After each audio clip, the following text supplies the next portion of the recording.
Bonjour à toutes et à tous. Aujourd'hui, nous allons parler de la série de Fourier.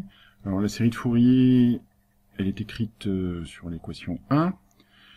Elle peut paraître compliquée de prime abord.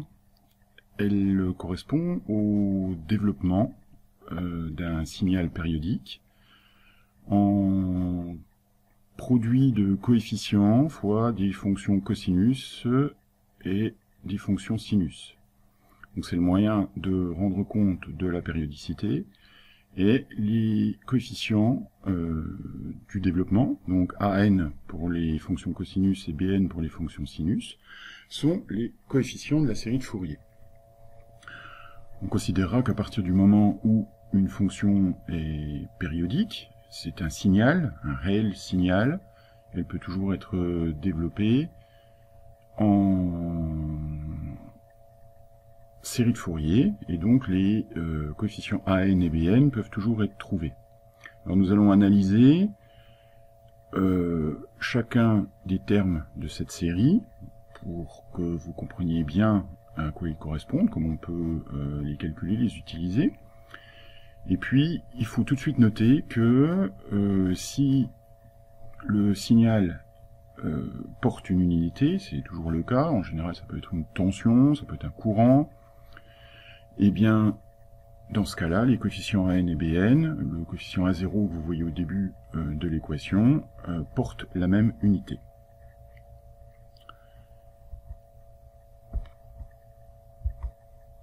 Alors, analysons chacun des termes de cette écriture de la série de Fourier. Le premier terme, en fait, c'est A0 sur 2. A0 sur 2 correspond à une constante et correspond à la valeur moyenne du signal sur une période. Alors, qu'est-ce qu'une valeur moyenne? Je vous rappelle que c'est, sur une période, l'intégrale de S de t dt multipliée par 1 sur t.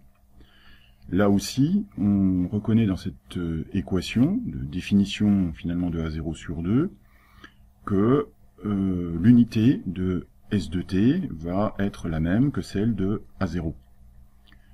Et puis, il y a aussi aux bornes de l'intégrale quelque chose à remarquer, C est une valeur quelconque. On va calculer l'intégrale du signal périodique sur une période, quel que soit finalement le point de départ que l'on va considérer au niveau du signal. Le point de départ, c'est C, donc on va intégrer de C à C plus T. Si C égale à 0, on intégrera de 0 à grand T étant évidemment la période du signal. Donc, ce premier coefficient peut se calculer, si on connaît la définition analytique de S de t, par le calcul d'une intégrale. C'est une valeur moyenne. Ensuite, dans la deuxième partie de l'écriture de la série de Fourier, vous avez une somme. C'est la notation avec sigma. A priori, c'est une somme infinie qui porte sur un indice entier, n, donc qui varie de 1 à plus l'infini. Alors évidemment, ça c'est une définition générale, vous pouvez très bien vous retrouver dans un cas où il n'y a pas une infinité de termes, ou autrement dit, les coefficients AN et BN à partir d'un certain rang peuvent très bien être tous nuls. Dans la série de Fourier, vous avez aussi donc dans le grand crochet les coefficients AN et BN qui multiplient respectivement les fonctions cosinus et sinus. Je mets en évidence ici le fait que n, l'indice finalement sur lequel porte la somme a priori infinie, intervient dans chacun des coefficients, AN, BN, et puis aussi à l'intérieur des fonctions cosinus et sinus. Donc, à l'intérieur des fonctions cosinus et sinus, il apparaît en facteur de 2pi petit t, t étant le temps, sur grand T, t étant la période. Quand on écrit de manière extensive la somme infinie ici en se limitant au premier terme, on retrouve le A0 sur 2, et puis le premier terme, pour n égale à 1, s'écrit A1 cosinus 2pi fois 1, ici n est remplacé par 1, petit t sur grand T. De la même manière pour Bn, quand n égale à 1, vous obtenez B1 fois sinus 2pi fois 1, petit t sur grand T. Le second terme pour n égale à 2, c'est A indice 2, vous l'avez compris, cosinus de pi fois 2, petit t sur t, plus B2 fois sinus de 2pi fois 2 petit t sur grand T. Puis etc. jusqu'à a priori peut-être l'infini. Alors évidemment on pourrait en fait remplacer ici le coefficient à l'intérieur du cosinus par cosinus 4pi petit t sur grand T.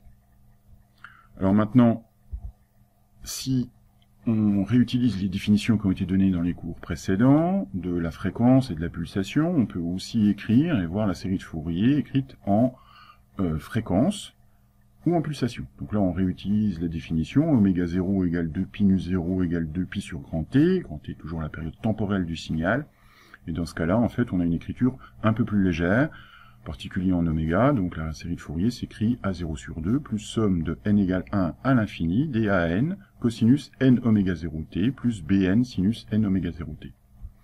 Donc là, on voit assez aisément que lorsque n varie de 1 à l'infini, donc n étant entier, eh bien, on aura des cosinus 2 fois oméga 0t, des cosinus 3 fois oméga 0t, etc. Alors, à quoi correspondent ces valeurs? Eh bien, ça correspond en fait aux pulsations des harmoniques du signal. Donc on commence à 1, et on a le fondamental, on a des fonctions cosinus oméga 0t et sinus oméga 0t. Et puis ensuite, on va passer à l'harmonique 2, cosinus 2 oméga 0t, sinus 2 oméga 0t, avec les coefficients évidemment A2 et B2, et ainsi de suite. Donc on aura une description en fait du signal avec le fondamental à oméga 0 et les harmoniques à n oméga 0. Ce sera à ce moment-là les harmoniques n. Bien, ce signal étant développé, donc là on va reprendre en fait l'expression en fréquence. Donc là on a du 2pi qui apparaît en fait dans l'argument des fonctions cosinus et sinus, comme coefficient de n oméga 0, n nu 0t. On peut remarquer en fait une chose assez simple qui est que si on a calculé les coefficients a, n et bn et qu'on connaît une propriété de la fonction s de t, en particulier le fait qu'elle soit paire ou impaire, eh bien on aura une simplification en fait de cette série de Fourier. On aura en particulier si s de t est paire, si le signal est paire, tous les bn seront nuls. C'est un moyen soit de vérifier, soit de simplifier le calcul a priori, qu'on a bien en fait les bonnes propriétés, que les calculs des coefficients de la série de Fourier sont corrects. Si s de t est impair, alors à ce moment-là on aura a n égale à 0 pour tout n. On peut passer un peu de temps sur le fait, sur cette propriété, et le fait que lorsque s de t est pair, eh bien on sait que pour tout t, on aura s de t égale s de moins t. C'est ça la parité. On a symétrie finalement du signal par rapport à l'axe vertical si on le représente, situé à l'origine. Donc, si on a cette propriété s de t égale s de moins t, eh bien on voit aisément qu'on a nécessairement bn sinus n oméga 0t égale à 0. Donc ça, vous pouvez faire le calcul sur le papier, vous verrez. Vous écrivez s de t et s de moins t, vous comparez les deux, puis vous verrez que vous avez en fait un signe moins qui apparaît devant le bn sinus n oméga 0t. Et donc, comme cette propriété bn sinus n oméga 0t égale à 0 doit être valable pour tout t, à tout instant t, pour toute valeur en fait finalement du signal réel, et bien à ce moment-là on peut en déduire que tous les bn doivent être nuls. Donc si s de t est pair, on aura tous les bn qui seront nuls. Et puis je vous encourage à faire la même démonstration pour une fonction en fait impaire, c'est-à-dire lorsque s de moins t égale moins s de t pour tout t. Dans ce cas-là, on aura symétrie du signal s de t par rapport à l'origine du repère dans lequel on le représente. Alors ceci étant une première propriété qui permet de simplifier les calculs. Si on détecte déjà la parité du signal s de t, eh bien on peut éviter de faire le calcul de toute une série en fait de coefficients, soit les an, soit les bn. Alors un exemple de série de Fourier, là j'ai pris un exemple en fait analytique. On a un signal de tension en volts, il s'écrit 1/2 plus somme de n égale 1 à l'infini, de coefficients, moins 1 à la puissance n sur n carré, fois les cosinus n de pt. Alors si vous vous souvenez de la définition de la série de Fourier, vous pouvez identifier que les moins 1 à la puissance n sur n carré sont des coefficients an. Mais on a bien une écriture en fait qui correspond à la série de Fourier, et puis ce signal est donc intrinsèquement pair. Alors on représente le signal sur la figure ci-dessous, et puis on voit bien en fait que, a priori par rapport à l'origine, eh bien si on regarde, on a bien symétrie par rapport à l'axe vertical du signal. Le signal est bien pair. On remarquera aussi que l'unité des coefficients moins 1 à la puissance n sur n carré est la même que celle du signal V de t, et ce signal V de t étant en volts, les coefficients n sont bien en moins 1 à la puissance n carré volts. On remarquera aussi que, a priori, dans la définition de la série de Fourier, eh bien, on avait les fonctions cosinus n de pt, et que donc, a priori, dans les coefficients, quand on commence par 1, on trouve le fondamental. Et donc, on en déduit, ça vous l'avez déjà fait plusieurs fois, la période du signal, et on la vérifie, en fait, sur ce graphe, on a bien une période, grand T, du signal, qui est égale, en fait, à 1 seconde.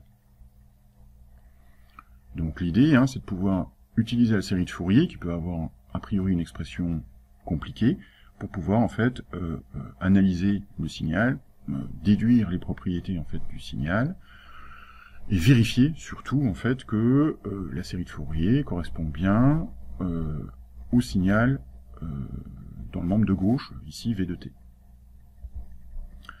Alors le spectre du signal, on en a déjà parlé, le spectre du signal, finalement, en fait, c'est les coefficients an, les coefficients bn, qu'on peut représenter en fonction de n discret, donc n appartenant à grand N, l'ensemble des entiers naturels, privé de l'origine, ou éventuellement pour A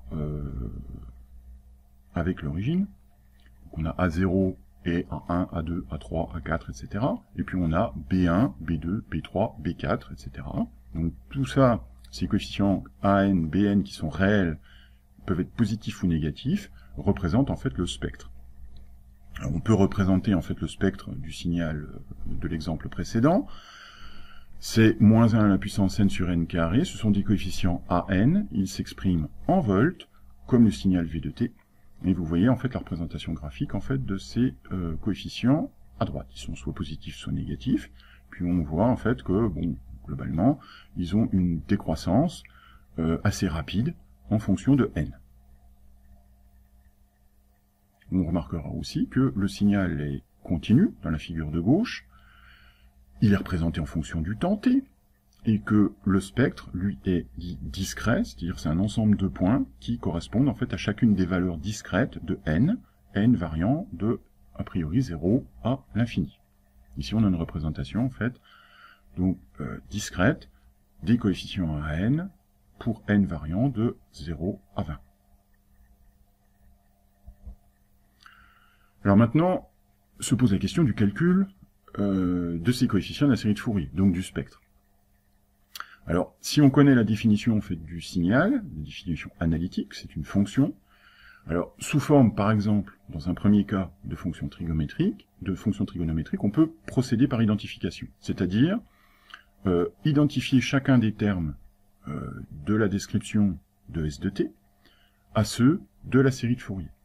Donc, par exemple ici, S de t est écrit sous la forme donc d'une constante à 0 sur 2, donc on peut déduire à 0, et puis de somme de fonctions cosinus et sinus. Donc si on a déterminé le fondamental, oméga 0, ici c'est relativement simple, eh bien les coefficients A1, B1 seront les deux coefficients caractéristiques de la pulsation fondamentale. Ensuite, on aura les coefficients A2, B2, qui pourront être identifiés, et dans ce cas-là, en fait, on aura le spectre pour l'harmonique 2, et puis ainsi de suite, pour l'harmonique 3, etc. Donc, sous forme de fonction trigonométrique, qu'est-ce qu'il nous reste à faire pour calculer les coefficients de la série de Fourier? Eh bien, il faut être capable de d'écrire le signal sous la forme d'une constante, qui peut être nulle, et puis d'une somme de coefficients fois des fonctions cosinus, et de coefficients fois des fonctions sinus. Les coefficients de la fonction cosinus, enfin des fonctions cosinus, seront identifiés aux AN, et les coefficients des fonctions sinus seront identifiés au BN. Donc procéder par identification, un exemple, là on a un signal S de t dont on connaît la définition analytique, c'est cosinus 2πt plus 1/2 fois cosinus 4πt plus 1/3 fois sinus 6πt plus 1/4 fois cosinus 8πt, c'est déjà une somme, on a déjà des fonctions cosinus dont les arguments sont des multiples entiers d'une fréquence ou d'une pulsation fondamentale qu'on peut identifier, et quand on aura identifié en fait ces termes-là, eh bien on sera capable en fait de déterminer tous les AN, tous les BN de la série du développement en série de Fourier. Donc on regarde l'écriture de la série de Fourier en bas, on compare par rapport à ce qui existe au-dessus, et on se rend compte que, par exemple, A0 sur 2 est nul. On n'a pas de terme constant dans la définition analytique du signal. Et puis ensuite, on recherche le fondamental, donc on regarde à ce moment-là les arguments des fonctions cosinus et sinus présentes dans ce développement de S de t, et on observe en fait qu'on a dans ces arguments du 2πt, du 4πt, du 6πt et du 8πt. Donc on constate assez facilement que la pulsation fondamentale sera 2π radians par seconde. Et puis on aura une représentation de l'harmonique 2 présente dans le signal, c'est la fonction cosinus 4πt. Et puis on aura l'harmonique 3, puisqu'on a en fait un argument de la fonction sinus, le troisième terme, en 6πt. Et puis on aura l'harmonique 4 en 8πt, et c'est tout. On n'aura pas plus de termes dans la série de Fourier. Donc on a maintenant à identifier les coefficients AN, coefficients des fonctions cosinus, et puis les coefficients BN, coefficients des fonctions sinus. On déduit aisément que A1 va être égal à 1, c'est le coefficient de cosinus de πt, A2 va être égal à 1/2, ensuite on va trouver pour le troisième terme B3 qui sera égal à 1/3, et le quatrième terme c'est à nouveau une fonction cosinus, donc c'est à nouveau un coefficient AN. L'argument du cosinus c'est 8πt, c'est donc l'harmonique 4, donc on va déduire que A4 égale 1/4. Et c'est ce qu'on voit sur la représentation du spectre en dessous, la représentation en cosinus et en sinus, les coefficients AN et les coefficients BN.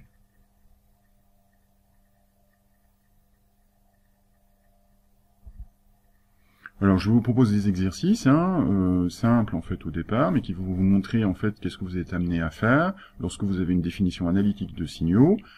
Ben là par exemple cosinus 5t et cosinus 3t, dont vous devez trouver les coefficients de la série de Fourier, et puis aussi un exercice un peu plus compliqué qui est cosinus 5t, cosinus 3t. Donc le produit de deux cosinus, ben, vous vous rendez compte que c'est pas directement vu sous la forme d'une somme de cosinus et de sinus, donc il va falloir utiliser des formules de trigonométrie qui vont vous permettre de linéariser le produit des deux cosinus, le mettre sous la forme d'une somme. Donc je vous laisse chercher en fait les formules trigonométriques adéquates, et puis ensuite faire le même travail. Identifier A0, identifier AN, coefficient des fonctions cosinus, identifier BN.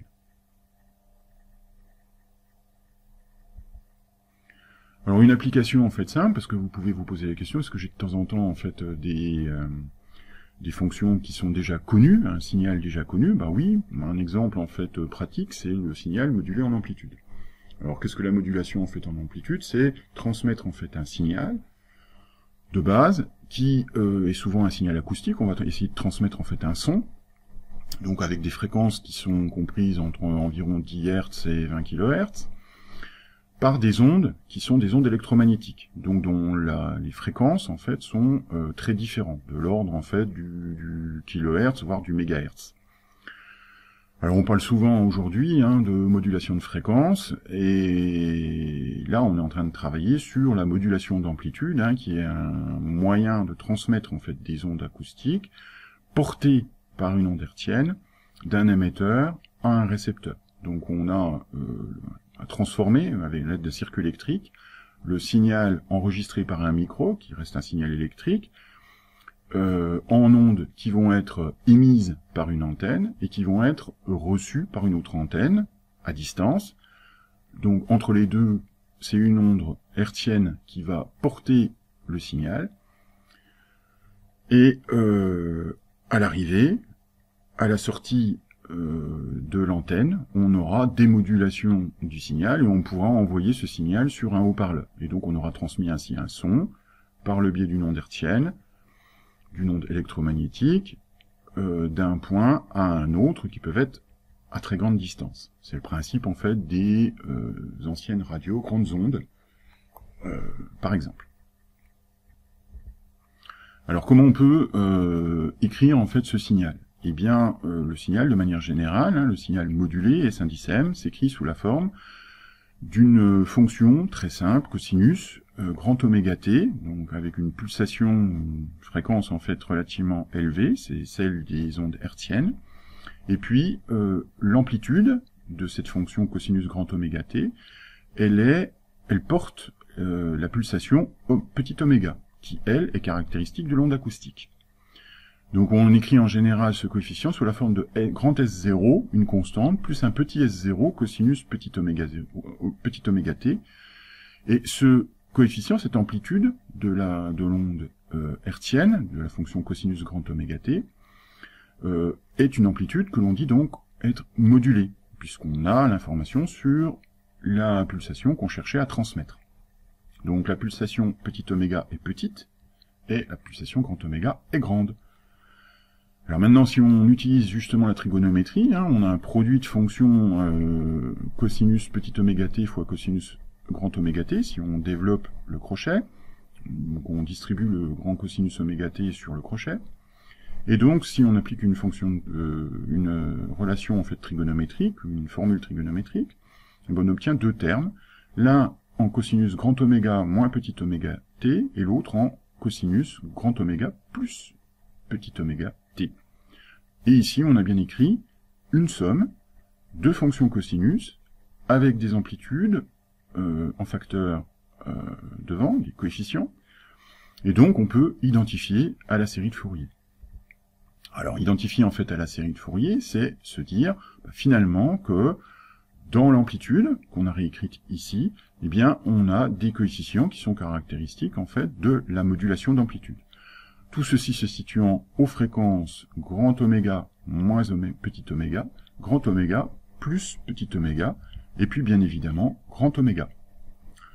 Alors, l'amplitude du signal finalement acoustique que l'on a transformé en fait en signal électrique par le biais du micro, eh bien, est 0 sur 2.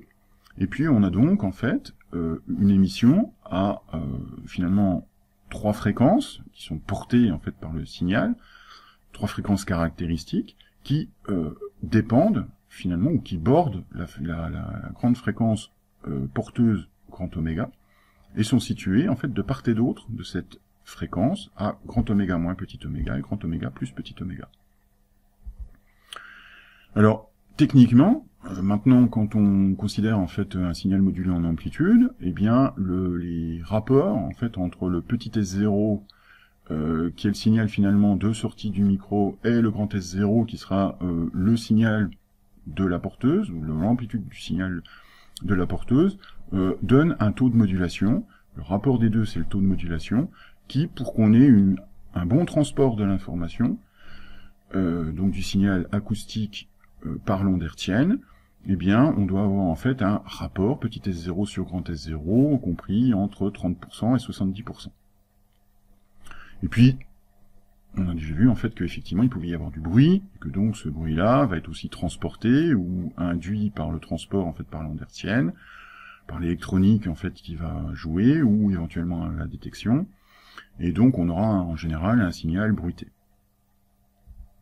Alors un exemple en fait de représentation graphique, qu'est-ce que c'est qu'un signal modulé en amplitude? Pour pouvoir représenter, faut prendre un oméga qui est pas trop grand, qu'on puisse voir en fait le signal correctement, et un petit oméga qui est relativement proche. Donc ici, j'ai choisi grand oméga égale 2pi fois 10, donc 20 pi, et puis petit oméga égale 6pi.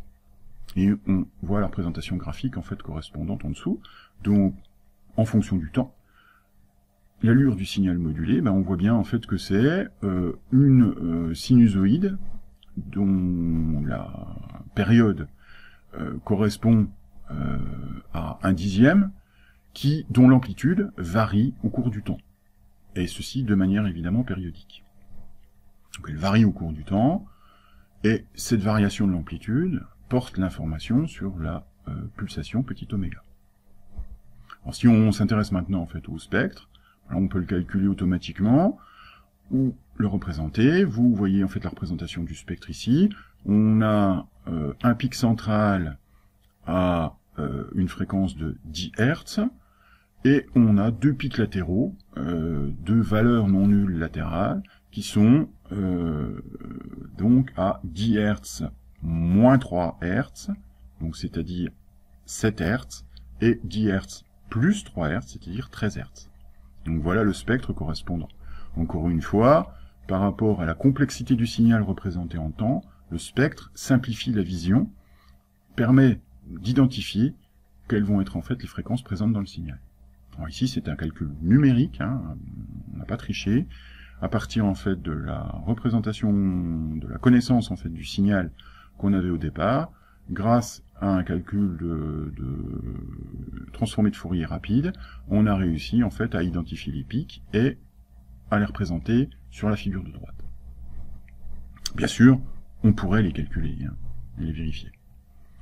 Alors un petit exercice en fait que je vous propose, hein, encore un développement en série de Fourier. On va toujours procéder par identification. On a un signal de tension U de t, il comporte en fait un coefficient U0 de deux termes, l'un en sinus 2pi nu t plus pi sur 4 et l'autre en cosinus 10 pi nu t fois cosinus 9,5 pi nu t.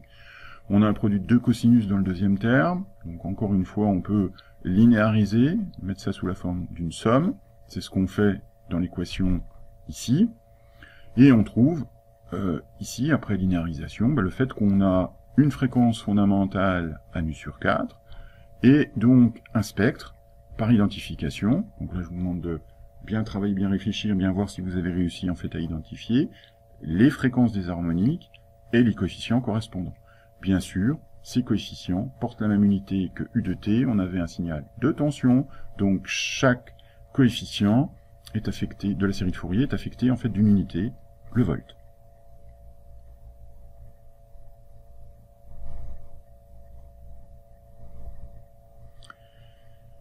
Les coefficients de la série de Fourier, donc les coefficients AN, BN, peuvent être trouvés donc par identification si la définition en fait de S de t est connue et écrite sous forme trigonométrique.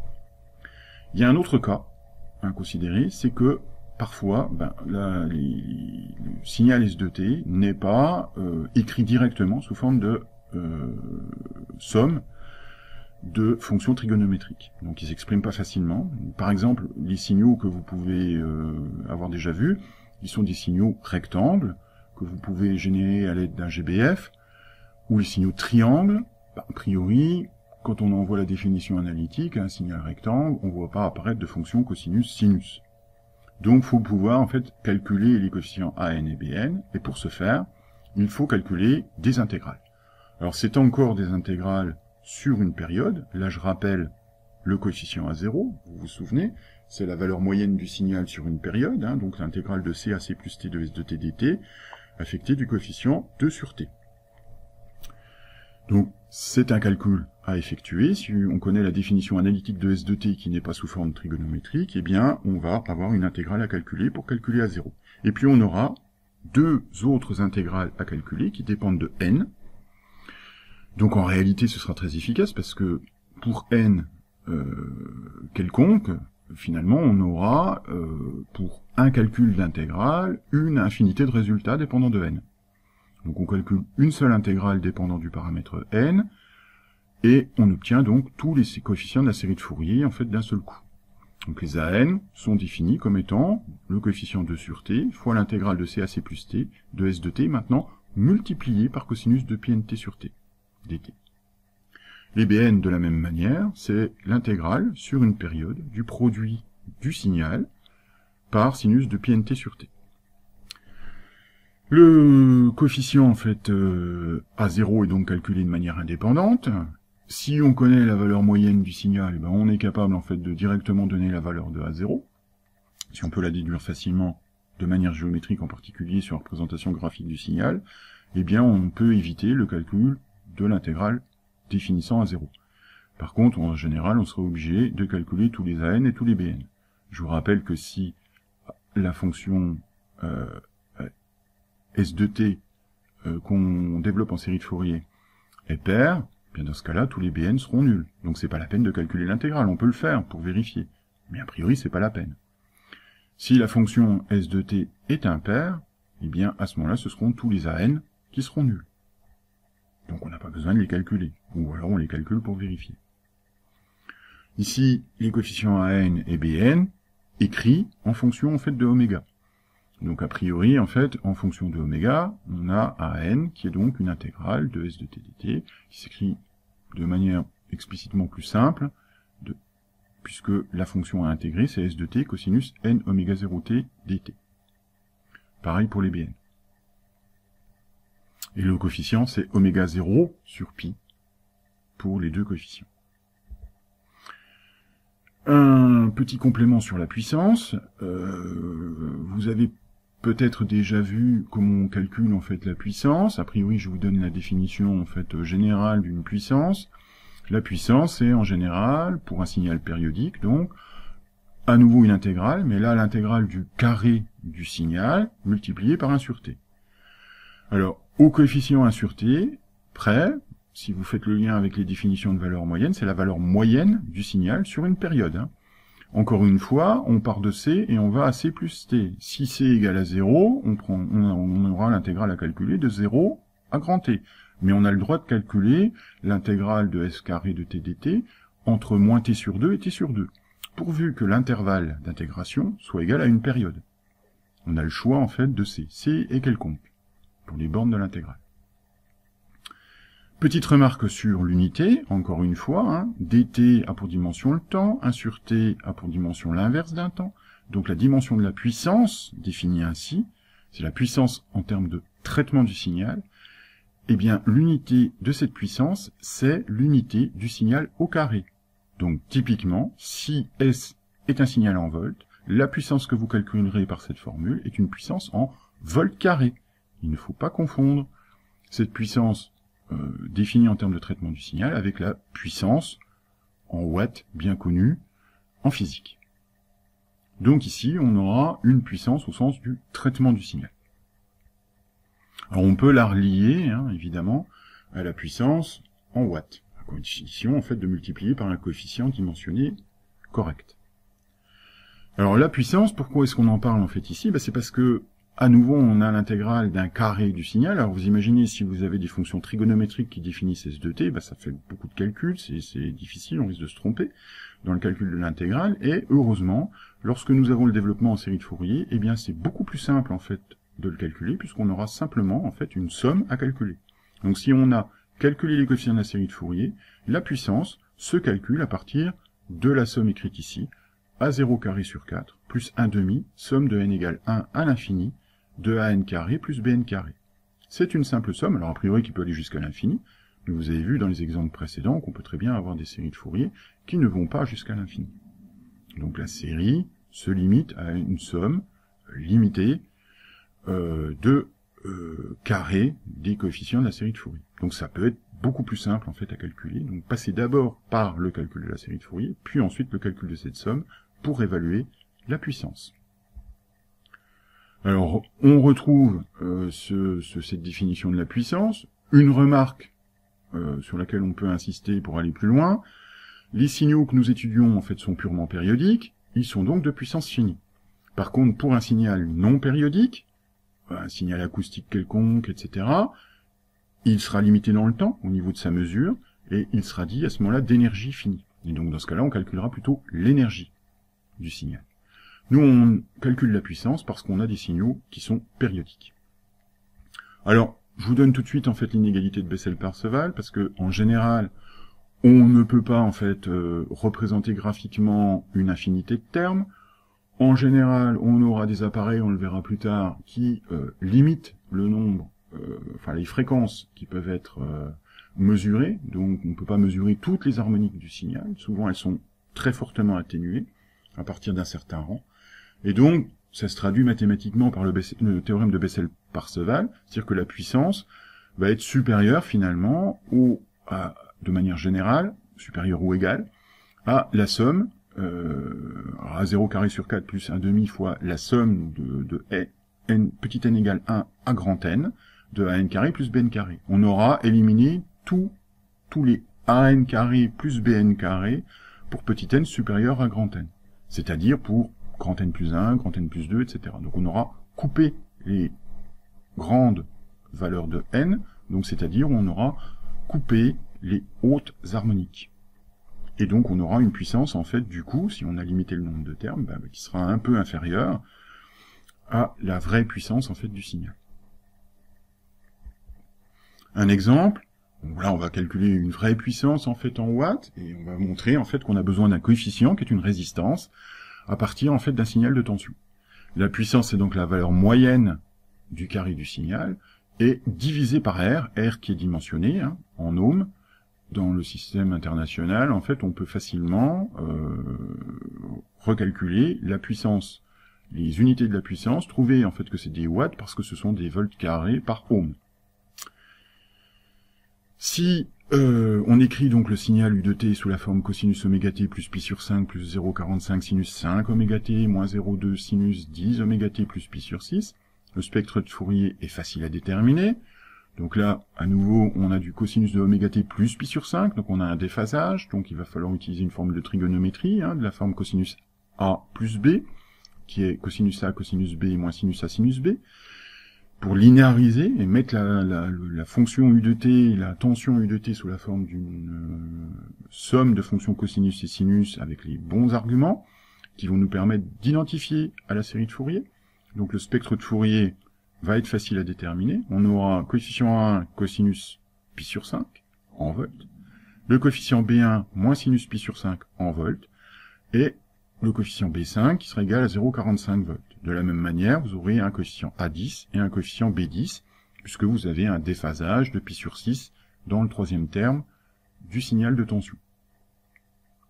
Donc on va utiliser finalement ces coefficients pour pouvoir calculer la puissance en fait du signal.